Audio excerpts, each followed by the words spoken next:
कैसे आपकी सूचना लीक हो रही है बीपीएससी और शिक्षा विभाग की सूचना? क्या यही लोग पेपर लीक में भी शामिल रहते हैं? बीपीएससी टीआरई 4 को लेकर सरकार जो है सिर्फ दिखावा कर रही है। अभी तक फरवरी में भी यही खेल खेला गया कि अधियाचना भेज दिए हैं और विज्ञापन जारी नहीं हुआ। फिर बीपीएससी क्या करती है कि संशोधन करने के लिए हम शिक्षा विभाग के पास भेज रहे हैं। यही करते करते विज्ञापन जारी नहीं हुआ। फरवरी से लेकर अप्रैल मई तक यही चला। और अभी ये कितनी शर्म की बात है कि जो शिक्षा विभाग और शिक्षा मंत्री जी कहते हैं कि गुणवत्तापूर्ण शिक्षकों की बहाली के लिए हम पीटी और मेंस करेंगे, वही शिक्षा मंत्री जी और वही शिक्षा विभाग यदि याचना भेजते हैं तो उसमें त्रुटि पाई जाती है और बीपीएससी वापस कर देती है उस यदि याचना को। कितने शर्म की बात है। तो हम तो सबसे पहले ये कहेंगे कि जो यदि याचना भेजी भी गई वो आपका वायरल कैसे हो गया? जब बीपीएससी और शिक्षा विभाग ने कहीं जारी नहीं किया ऑफिशियली, तो कोई विदेश में रह के, कोई बिहार से बाहर रह के, कोई बिहार में रहकर ही कैसे उस चीज को सोशल साइट पे वायरल कर रहा है? कैसे आपकी सूचना लीक हो रही है बीपीएससी और शिक्षा विभाग की सूचना? क्या यही लोग पेपर लीक में भी शामिल रहते हैं? ये सबसे बड़ा सवाल है। और जो वायरल हो रहा है पत्र, जो सूचना, उसके अनुसार बहुत सारे सब्जेक्ट्स में सीट ही नहीं है, एक भी सीट नहीं है, जबकि एसटीईटी 2 बार नया हो चुका, 2 बार पुराना, यानी 4 बार एसटीईटी हो चुका। तो फिर जब आपको वैकेंसी नहीं देनी थी तो आपने एसटीईटी क्यों कराया? नहीं कराते एसटीईटी आप। ये लोग एसटीईटी का सर्टिफिकेट लेके क्या करेंगे? विधानसभा के आगे में जाके झुंझुना बजाएंगे? बोलिए तो विधानसभा के आगे में टेंट लगवा देते, वहीं पे ये लोग झुंझुना बजाएंगे बैठ के। कोई सीट ही नहीं है। सभी सब्जेक्ट्स में सीट रहनी चाहिए और 3 से 4 दिन के अंदर विज्ञापन जारी होना चाहिए। टीजीटी म्यूजिक में मात्र 2 सीट है, तो म्यूजिक में टीजीटी में सीट बढ़नी चाहिए और टीजीटी ओवरऑल भी सभी में सीट बढ़ना चाहिए। पीआरटी में सीट नहीं है, बहुत कम सीट है, तो पीआरटी में भी सीट बढ़नी चाहिए। Music, dancing, fine art, Maithili, Bhojpuri, Bangla, Magahi, Pali, Prakrit, अरबी, फारसी, इन सब में सीट ही नहीं है। तो क्या करेंगे अभ्यर्थी?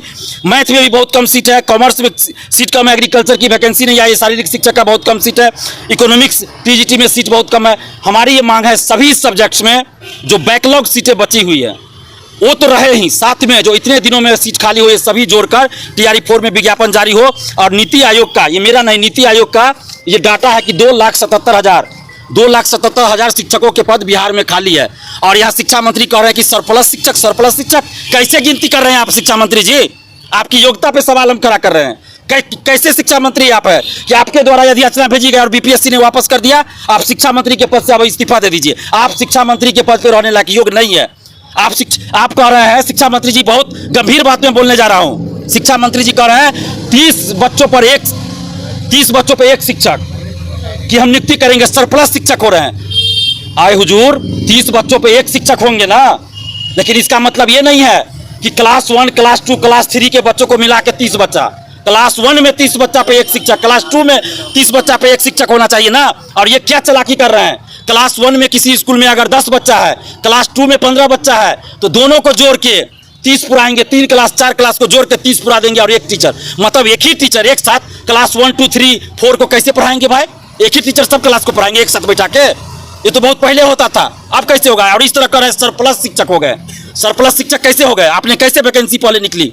ये सब बिहार के युवाओं को, बिहार की जनता को, 14 करोड़ जनता को ये शिक्षा मंत्री जी गुमराह कर रहे हैं। अब ये शिक्षा मंत्री के पद पर बने रहने के लायक नहीं है। इनकी यदि याचना वापस कर देती है बीपीएससी। कैसे शिक्षा मंत्री आप जी?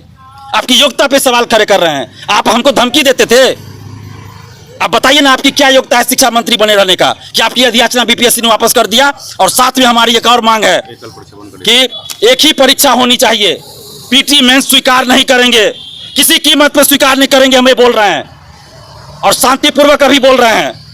हम लोगों को आंदोलन करने के लिए मजबूर न करें। जिस तरह परसेंटाइल और नॉर्मलाइजेशन बीपीएससी को वापस करना पड़ा, उसी तरह हम कह रहे हैं अगर पीटी मेंस आपने किया, आपको वापस करना पड़ेगा। बिहार का कोई गांव नहीं बचेगा जहां छात्र सड़क पे नहीं उतरेंगे। और अगर आपने पीटी मेंस किया तो ये दिलीप कुमार खुलेआम चैलेंज कर रहा है आप लोगों को, अगर कहीं गलती से पेपर लीक हुआ तो 5-5 हजार रुपया हर अभ्यर्थी को बीपीएससी के अधिकारियों के पॉकेट से देना पड़ेगा। नहीं तो बीपीएससी के अधिकारियों के घर पर, आवास पर और बीपीएससी ऑफिस जाके हम लोग धरना देंगे और उनको घेरेंगे। जब आप कह रहे हैं कि पीटी मेंस लेने से पेपर लीक रुक जाएगा, और पीटी मेंस लेने के बाद अगर पेपर लीक नहीं रुका तो आपको इसकी सजा मिलेगी। और जंतर मंतर झांकी है बिहार अभी बाकी है, याद रखिएगा। और छात्र आंदोलन की जननी है बिहार। छात्र आंदोलन जो है पूरे देश को दिशा दिखाता है। इसलिए हम अभी समझा रहे हैं कि ऐसे अभ्यर्थियों को गुमराह मत कीजिए कि हम लोगों को सड़क पे उतरना पड़े। पीटी मेंस से दिक्कत क्या है? पीटी मेंस से हमको कोई दिक्कत नहीं है, अभ्यर्थियों को भी कोई दिक्कत नहीं है। टीआरई 4 में सिर्फ एक परीक्षा की मांग करें। टीआरई 5 से आप कीजिए ना, स्वागत करेंगे।